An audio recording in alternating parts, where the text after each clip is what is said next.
Hello everyone, welcome back to the channel. आप लोगों का स्वागत है। तो आज हम एक टॉपिक देखेंगे जो जिसमें बच्चों को बहुत ज्यादा कंफ्यूजन होता है और एग्जाम में 3 से 4 नंबर में आएगा। तो एकदम आसान तरीके से देखेंगे, सिंपल सा कॉन्सेप्ट से, ध्यान से समझना बात को। तो देखो एग्जाम्पल को समझो। जैसे गुड्स है, उसका कॉस्ट प्राइस है 100 रुपए, ठीक है।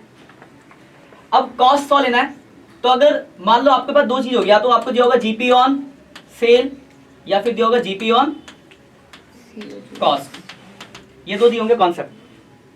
तो इन कॉन्सेप्ट को समझना ध्यान से कि कैसे हमें लॉजिक को लगाना है क्वेश्चन के अंदर।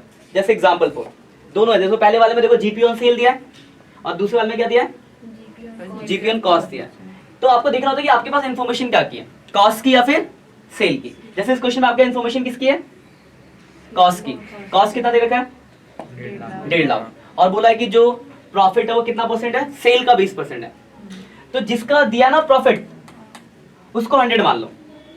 जैसे जीपी किसका दिया था, सेल का 20%, तो सेल को हमने मान लिया जंक्शन 4, सेल को मैंने मान लिया 100। ध्यान समझना, अगर मैंने सेल को 100 माना तो इसमें 20% का प्रॉफिट है, तो मेरा कॉस्ट कितना परसेंट हो जाएगा, 80। इसमें कोई डाउट है? अगर मैं सेल को, ध्यान रखना जिसका दिया उसी को मान लेना सर। तो 80 फिर वो कॉस्ट, आप समझते बात को, ध्यान समझना, पहले कॉन्सेप्ट समझो।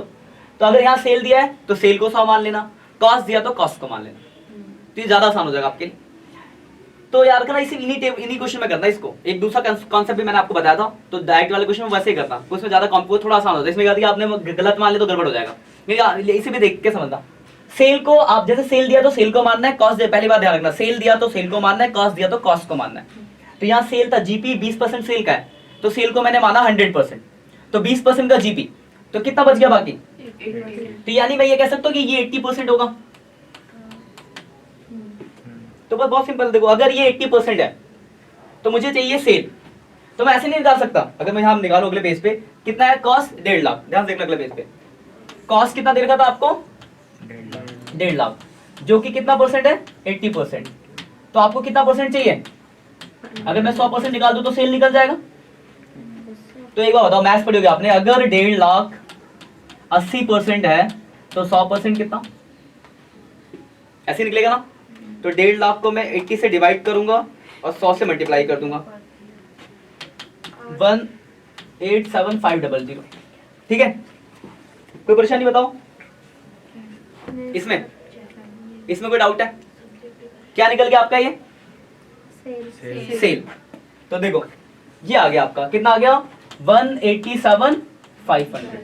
इसमें कोई डाउट? अब ये बताओ क्या करना, सेल पता चल गया, सीओजीएस पता चल गया, तो जीपी कितना हो जाएगा, घटा लो, 187,500 माइनस 1,50,000, तो ये कितना आ गया,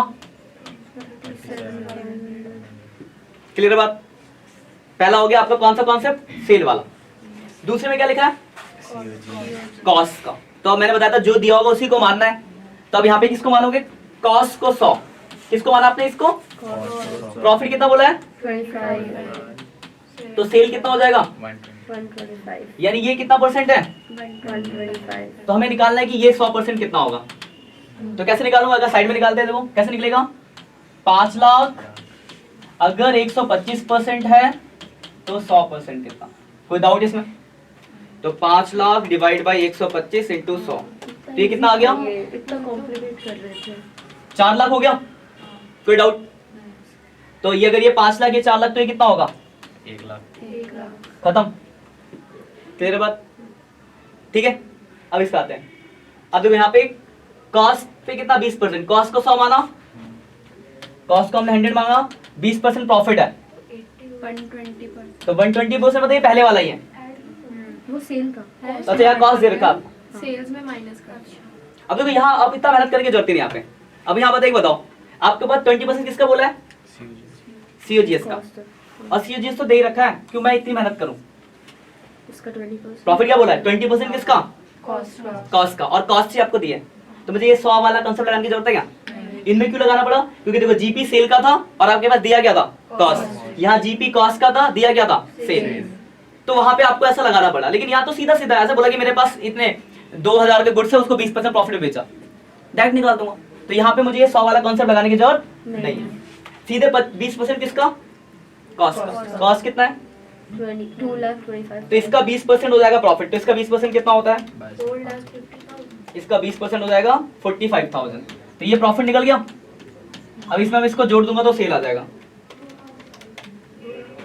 2,70,000। कोई डाउट? अब यहाँ देखो, यहाँ तो सीधे बोला 30%, 20%, अब बोला नहीं किसका। तो एक बात ध्यान रखना, जब आपको ना बोला हो सेल या कॉस्ट, तो नॉर्मली आपको याद होगा 7th क्लास में आपने पढ़ी होगी प्रॉफिट एंड लॉस। तो अगर बोला होता था 20% प्रॉफिट, तो किस वैल्यू का निकालते थे? जिस वैल्यू पे आपने बेचा होता है या जो उसकी कॉस्ट होती थी? जो बेचो, जिस वैल्यू पे आप बेचते हो, तो यानी सेल प्राइस का निकलता हमेशा। तो जब इन्फॉर्मेशन नहीं होगी तो आपको किसका मानना होगा? सेल का। ये 30% किसका है? सेल बताइए 30% ऑन क्या हो गया? सेल और सेल तो आपको दिया हुआ है ना, तो निकालने की जरूरत है क्या? डायरेक्ट हो जाएगा। तो 2.5 लाख का 30% कितना हो गया? 75। सेल में से ये घटाओगे तो ये निकल जाएगा 2.5 लाख माइनस 75,000। 175 कोई डाउट? अब इसमें बताओ, इस वाले में आप बताओ 20% किसका? सेल दे रखा है, सेल हो जाएगा ना, तो कितना हो जाएगा ये? तो 20% उसका 20,000 तो ये कितना हो जाएगा? 80,000 लेकिन मान लो अगर मैं इसमें चीज करूँ, ये आपको 80 दिया होता सपोज, और ये दिया होता 20%, तब क्या करते? कैसे करते? हाँ, तो फिर ये निकलता, ठीक है ना, ये पहले वाले कॉन्सेप्ट की तरह। क्लियर है बात? अरे ये बताइए, देखो ना, 120 की होता ये पहला वाला 80 माइनस करके पहला वाला हो जाता। पहला कॉन्सेप्ट देखो, प्लस माइनस एक लगाना है, दोनों लगाओ से कंफ्यूज हो जाओगे आप दोनों, मतलब एक को रखो। अगर माइनस करके 80 लिखते तो भी बात वही होती। 80 वाला ही रखना आपको, ठीक है ना। याद रखना, जब आप वो एक हमने पढ़ा था डायरेक्ट वाला क्वेश्चन थे, उसके अलग तरीके थे, उसमें हम लेट करके करते थे या फिर 1/4 1/3 करके करते, उसको यहाँ मिक्स मत करो। दो कॉन्सेप्ट अलग अलग है, दोनों को मिक्स मत करना है। जब मैंने आपको सीओजीएस के फॉर्मूले जब बताए थे, तो वहां पे मैंने आपको बताया कि कॉस्ट से सेल पे इंक्रीज, सेल से कॉस्ट पे डिक्रीज, तो आप वो वाला कॉन्सेप्ट याद रख सकते हो, या ये दोनों को अगर आपस में मिक्स करोगे तो फिर गलती हो जाएगी। तो या तो एक को वो फॉलो करो, चाहे फिर ये वाला फॉलो। ये तो मैं इसलिए कहा कि बुक से कराओ, तो मैंने बुक वाला कॉन्सेप्ट बता दिया आपको। तो एक ही फॉलो करना है, दोनों मत करना, वरना कंफ्यूजन पैदा होगी और आप गलत कराओगे, ठीक है। तो अगर ऐसे करना, ये चीज समझ आ गई, इसको ध्यान रखो। तो ऐसे भी कर सकते हो आप, वैसे भी कर, जनरल समझो, किसी भी चीज का प्रैक्टिकली सोचो ना। जैसे यहाँ पे अगर जैसे पहले से ही बात करो, आपको 20% बोला था सेल का, और आपके पास सेल ही नहीं दिया। अगर आपको सेल दिया होता तब तो कोई परेशानी थी, सेल का 20% निकाल देते। अब सेल नहीं दिया, तो मैंने मान लिया जो नहीं दिया उसी का परसेंट, तो मैंने सेल को एक्स मान, जो जिसका बोलेगा उसी को मान लेना। ये मानने वाला काम तब करना जब उसके रिलेटेड इन्फॉर्मेशन ना दी गई हो। जैसे इस वाले केस में क्या था, 20% कॉस्ट का था और कॉस्ट की इन्फॉर्मेशन दी थी, तो आपको ये बुद्धि इतनी लगाने की जरूरत नहीं, डायरेक्ट हो गया। पर यहाँ पे क्या था, जीपी सेल का बोला था और आपके पास सेल ही नहीं है, उस केस में आपको ये assumption वाला काम करना है। तो मैंने सेल को मान लिया 100, तो प्रॉफिट कितना परसेंट है? 20। तो 100 में से 20% प्रॉफिट, तो कॉस्ट कितना होगा? 80 माइनस क्यों करा, ध्यान समझना, क्योंकि सेल से अगर कॉस्ट निकालना है तो प्रॉफिट घटाना पड़ेगा। जैसे ये प्रोडक्ट है, ये मैंने 100 रुपए का खरीदा था, या सपोज 100 रुपए का बेचा था, 20 रुपए का प्रॉफिट कमाया, तो खरीदा कितने का होगा? 80 का।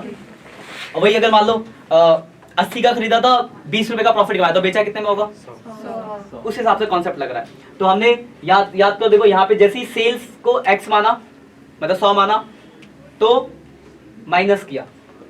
रीजन से माइनस क्यों किया? यहाँ कॉस्ट को एक्स माना, तो हमने क्या किया? प्लस किया। कि कॉस्ट में प्रॉफिट प्लस होता है तो सेल आता है, और सेल से प्रॉफिट माइनस होता है तो कॉस्ट आता है। क्लियर है बात? वही अगर लॉस होगा, कभी किसी क्वेश्चन में लॉस दिया, तो इसका वाइस वर्सा, उल्टा हो जाएगा। इस वाले में क्या हो जाएगा? प्लस, और इस वाले में क्या हो जाएगा? माइनस। इस चीज को ध्यान रखना। क्लियर है बात? तो बस ये टॉपिक था। इसके क्वेश्चन इस तरीके से भी करके देख लो। पहले आपको याद होगा एक पहले वाला तरीका, जो भी आपको अच्छा लगे किसी भी तरीके से आप कर सकते हो। बस ये है कि एक ही बार में एक ही मेथड लगाना, दो मेथड मत घुसाना कि गलत करके। इस चीज को दिमाग में रखना, ठीक है। बस आज के लिए इतना ही, मिलते हैं नेक्स्ट लेक्चर में। Bye bye.